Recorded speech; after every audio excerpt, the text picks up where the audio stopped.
how are you going about making those decisions on your professional calendar versus your personal calendar? I tend to look at a career on this notion of work-life balance and say it's rough to have both at the same time. So I tend to think about like there are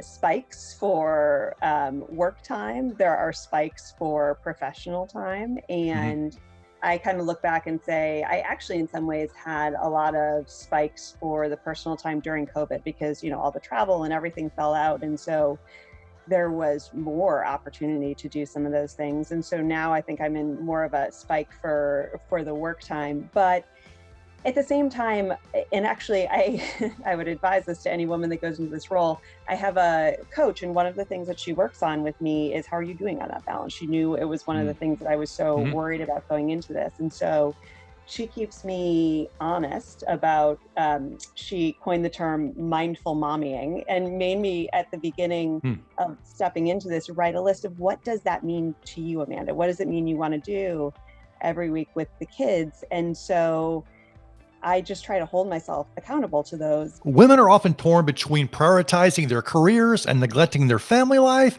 or going all in on family and neglecting their career dreams. Yes, this does happen to men too, but recognize that only 8% of Fortune 500 companies have female CEOs, so this has become a much bigger obstacle for women. So this challenge creates a no-win situation for women who want to achieve work-life balance and have the best of both worlds, a fulfilling family life and a meaningful career. Today, you'll hear from the CEO of Zelis, Amanda Eisel. Amanda is a successful CEO, and she has several key strategies to help you achieve work-life balance. This is for all of you out there who need a little bit of inspiration and guidance when it comes to taking your family and your career seriously. Now, Zelis is a leading healthcare payment provider. They partner with over 700 payers, 1.5 million providers, and millions of members, enabling the healthcare industry to pay for care. Amanda has over 20 years of experience in investment and strategic consulting organizations at the intersection of healthcare and technology. In this video, you'll discover how to make the decision between becoming a senior executive leader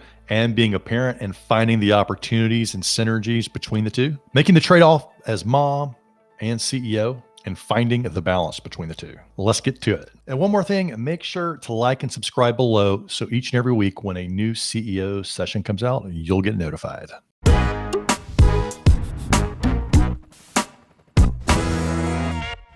The turning point for me was I was going through this process of talking to different CEOs as I went through my decision tree of whether or not to do this. And I got to this point of saying, I need to find other female CEOs that have young children and ask them, how did they do this? How did they balance? And I couldn't come up with anyone. And I'm sure they're out there. I just didn't have them in my network.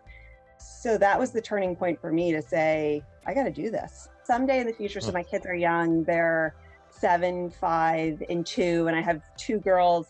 And I came to this question of like, someday in the future, if they are making this decision, I want them to be like, you know who I'm going to call? I'm going to call mom and ask her, how did she make this trade-off? And it just kind of became clear in that moment of, I will figure out the balance between the two, but I want to, go do this and be a role model for them. So as you navigate this as CEO now and as a parent, you're going to have soccer games, you're going to have board meetings, you're going to have conflicting priorities on both fronts, as a lot of professionals do. How are you going about making those decisions on your professional calendar versus your personal calendar? So I will not claim to have gotten this at all right. I will start by saying I tend to look at a career on this notion of work-life balance and say it's rough to have both at the same time. So I tend to think about like there are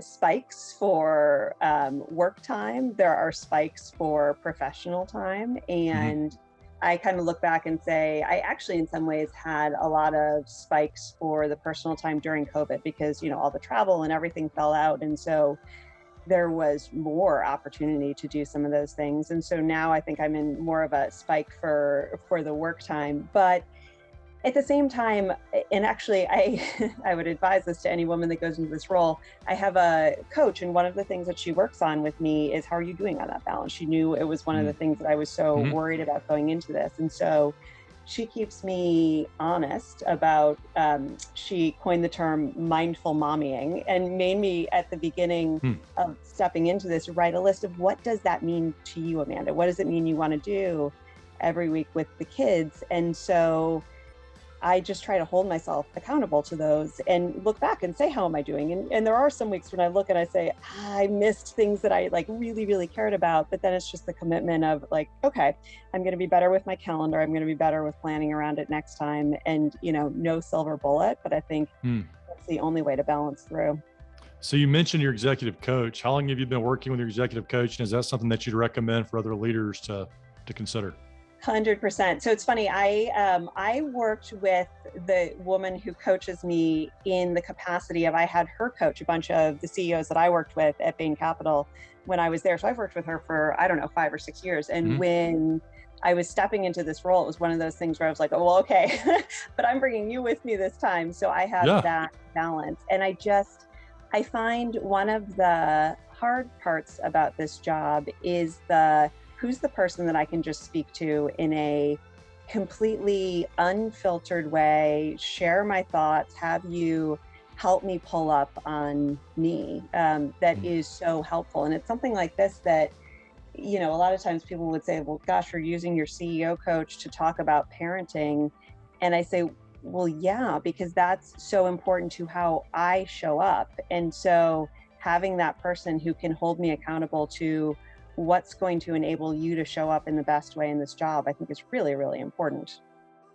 Yeah, I agree with that. And I actually coach a lot of CEOs and other executives in my work, but I have a coach. In fact, I have more than one coach. I'm such Yeah. a believer in it. And I find it to be one of the greatest ROI investments that I make in myself. And my spouse has her separate coach, and it's been spectacular, really, to have that kind of honest feedback. I think a lot of executives like yourself, it's hard to get um, unbiased feedback from family members and from your own team in Yeah. certain areas of your life, right? Maybe they're giving you blunt, great feedback in marketing, but not in these other areas, right? On how you can improve. It So, is so true. It's one of the interesting things that I've found stepping into this job. And I've always had these careers where there's so much feedback, like starting at McKinsey, where, you're trained before a meeting, after a mhm, meeting, and sometimes during a meeting to give feedback. mhm. I've just always grown up in a culture where that is the case. And then you step into this role, and yes, I mean, I think, a lot of your friends and family around you are biased, and the people at the company and those around you, even at times where I'm like, you really should give me feedback because I did not do that well. They hesitate for whatever reason to do it. And so having a coach, it's one of the things my coach does, of going back to my team periodically and pulling out like, okay, no, really, like what's going well, what's not.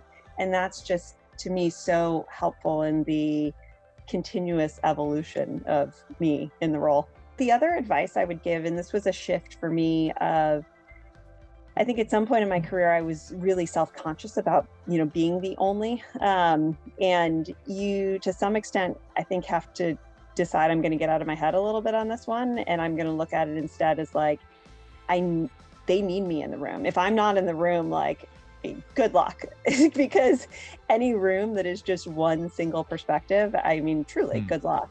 And so I think it Wow. is approaching with that mindset of, I'm here for a reason, and having confidence in that. Oof.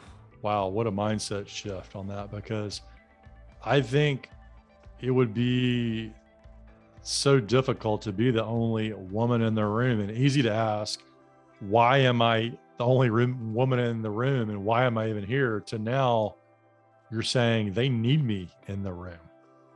And it's almost, I mean, that's a great call to action for other people to take action from, because if you believe that they need you in the room, you're going to seek out mentors more proactively. You're going to look for more opportunities.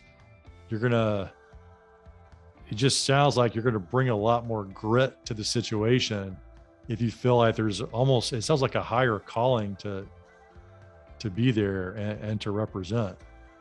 I think that's right. And I think you then also look around and say, gosh, if I don't show up, if I quit, then there won't be even one of me in the room. And that's not a good outcome. And so it's those things that you can hold on to of like, okay, even in the worst times, I better just show up. There is no quitting roles. And I think my parting thought is take risks, lean in. There's, don't look at a role and say, I only fit 70% of what that needs. I'm not going to do it. Look at a role and say, I got 70%. That's pretty amazing. I'm going to go after that and crush it. And I'll learn the other 30% along the way. And I think if more women would do that, we'd have more women in leadership roles.